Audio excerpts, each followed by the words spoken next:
ఈ సన్నివేశాన్ని సేవించి అబ్బో అబ్బురమైన సన్నివేశం కదా, ఈ చందనం పవిత్రమైన చందనం, స్వామి తిరుమేన అలంకరించేటువంటి చందనాన్ని మనం కూడా ఈ సన్నివేశాన్ని దర్శిద్దాం అని మీ చరితార్థం చేసుకోండి. ఈ సన్నివేశాన్ని మీరు దర్శించండి, స్వామి అనుగ్రహానికి పాత్రం కండి.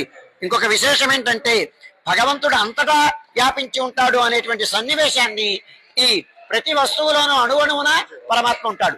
అణోరణీయాన్ మహతో మహీయాన్ అనేటువంటిది. మీరు కాసేపు అయిన తర్వాత ఈ చందనపు ముద్దల్ని ఈ సానల మీద చూస్తే నృసింహ ఆకృతి దర్శనమిస్తుంది. అది తెలియకుండా ఉంటుంది. అది దాని కానీ నిశితమైన పరీక్ష చేస్తే అందులో నృసింహస్వామి ఉంటాడు. ఇది చాలా విశిష్టమైన సన్నివేశం, గమనిద్దాం మనం తర్వాత. ఇది చాలా అబ్బురమైన సన్నివేశం. ప్రపంచంలో కేవలం సింహాచలంలో మాత్రమే ఈ చందన సమర్పణ